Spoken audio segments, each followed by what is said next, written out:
All right, joining me now, Fox Business' David Asman, Walser Wealth Management President Rebecca Walser. Rebecca, now I consider you a longer-term value-type investor, very similar to Warren Buffett. It's worked out obviously pretty well. For you, by the way, you made the top 20. Thank you. Yeah, you made the top 20 this year with Lamb Research. Okay, so awesome. Congratulations. Thank you. But your thoughts, on the Buffett legacy?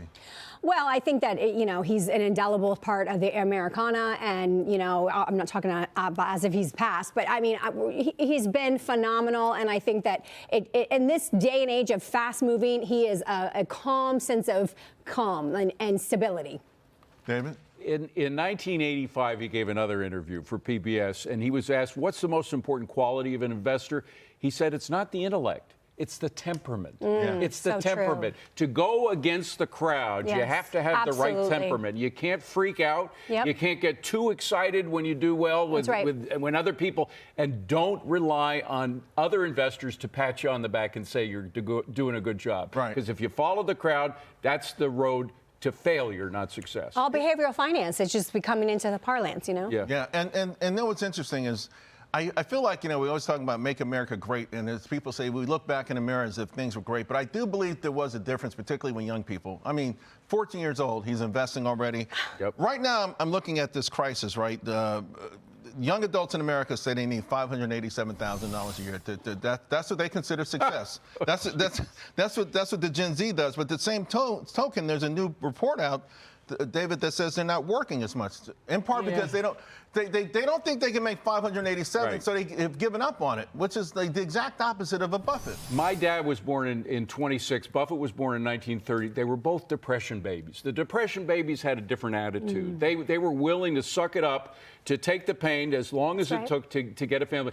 On the other hand, in favor of the Gen Zers or the Gen Xers, in 1954, when my dad moved to New Jersey, he had a house, he had 2 kids, he had a wife who didn't work, he had a car, and he had my grandfather who was living in the house. Right. You know how much he made that year? $3,500. And of course, there's been inflation. That would amount to $45,000. Imagine having all those things with $45,000 a year. You can't. So when they talk about affordability, they have a point. They have a point. They may not be working as hard as I was or my dad, but they have a point. There is an affordability problem. We've got to get out of that. I look at that chart, Charles, and I just think inflation, because the Gen Xers like me still think $215,000 is good. But the new millennium basically say, oh, no, we need to make almost $600,000. So that just tells you how much the value of a dollar has gone down. Yeah. So another part of this has been the way it's impacted society. We're in the middle of a fertility crisis because young folks are saying, hey, I can't afford to have kids. But there's an interesting new report that says the ultimate symbol now of status, at least, is a big, big family, right? So, I love it. And here's what was really amazing is this fertility thing is really driven as much by politics as money. 22% of liberal men have a kid, 25 to 30 and 35. 71% of conservative women. What is it, Rebecca, about conservatives that they still are saying, hey, we live in the same affordability bubble, but we still believe a family should come first? Well, I think it's about your family values and your morals. And unfortunately, the education system, and I'm a very big part of it in this country, is very much about population control. We're overpopulating the earth. The earth won't be sustainable. And the people that are on the left and the think tanks really believe this, and they really discourage you from having children. And these people come out of these leftist, think tanks and think this way, and they don't believe it. Whereas on the conservative side, your values are family-based first. Let's get married. Let's have a family. Let's raise children. It's still a part of the American way of life. Can I just say, my wife, who you know very well, came from an impoverished country. But even there, they have a saying, every kid comes with a loaf of bread under their arm. That is to say, don't worry about the money angle. It will take, if you're a hardworking person and you got a good family, you got a good spouse, you can make it work no matter what the situation is. I think it's the biggest regret in my life that I didn't have more kids. I've had 2 kids, but I wish I'd had 5 or 6 or 10. Yeah. When I was growing up, one of my favorite shows was Bonanza, and I always wanted to have 4 sons, right? Golly, man. All the cowboy hats. Yeah, I'm with you on that, man. I'm with you on that. And it's amazing how impoverished nations have so many more kids, and they see them as a gift from God. I saw my kids as gifts from God. And I wouldn't be here if I didn't have kids at a young age. But the flip side of this, another part of this, the loneliness crisis. I want to ask you guys about this because there's so many stories. One, the antisocial century. Also, I saw this great post where a bunch of kids are at an art museum, and this is great. I think it's a Caravaggio, maybe a Rembrandt in the background, but none of them are looking at it. They're all looking at their phones. Oh. Yeah. I mean, just what do you think? Well, Rebecca? Steve Jobs, a connected disconnectedness. We're always together, but none of us are actually communicating because we're looking at our social media, we're on our phones, we're texting, we're on the apps. And so this connected but doesn't that make our world lonely? It is. It's total loneliness, and it's constantly not living where you actually are and living for beyond where you are.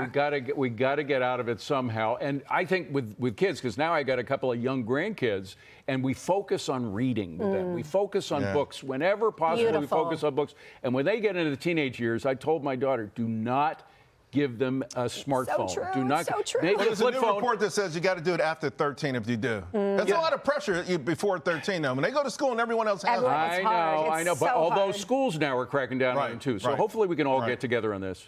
This is for you. We're gonna spring forward and look at some good stuff. This year, we made some major strides in this country, David. Yes, we did. And I mean, look at this. This is like crime. Crime is down significantly.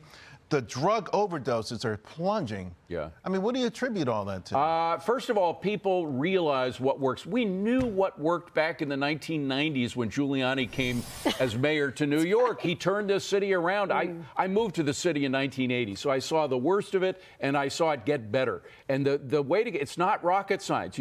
You make it difficult, if not impossible, to do a crime. You add punishment to those who do crimes, and you focus your efforts on the innocent. You focus your efforts on protecting the innocent. People are beginning to get to the point where they understand that now. Although, having said that, we just elected a cop-hating Marxist to be mayor of New York. Thankfully, he's keeping Jessica Tisch, who's a terrific police commissioner, in power. But I don't know. I think we're going to go through a rough patch in New York.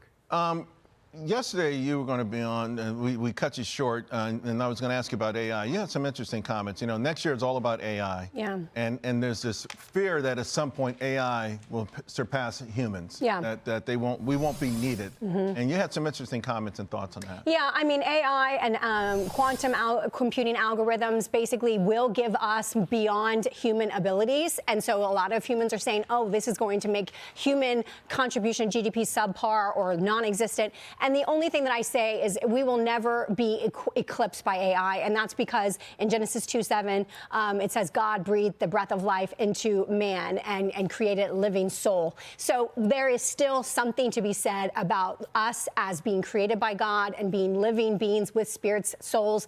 And an AI algorithmic program will never take that away. So you can try to, get rid of the human race and run it by machines, but you're not going to be successful. By the way, I love the spirituality here from all of us. I hope that could be something looking into 2026. But the bottom line, I look at Apple right now. I mean, I know it's a great company and it's a long-term hold, but at the same time, I think their customer service has gone down. I think there's this tendency to rely more on the AI method, on the complete technology method, and because of that, I think they're going to have some serious problems going into 26. Yeah. You got to focus on the human beings who can deal directly with the customers. That's right. And if you don't do that, I don't think you're going to have a successful product. Nothing like the human touch when it's all said and done. Yeah. Rebecca, David, thank you both very much. Absolutely. Happy New Year. Happy New Year. Absolutely.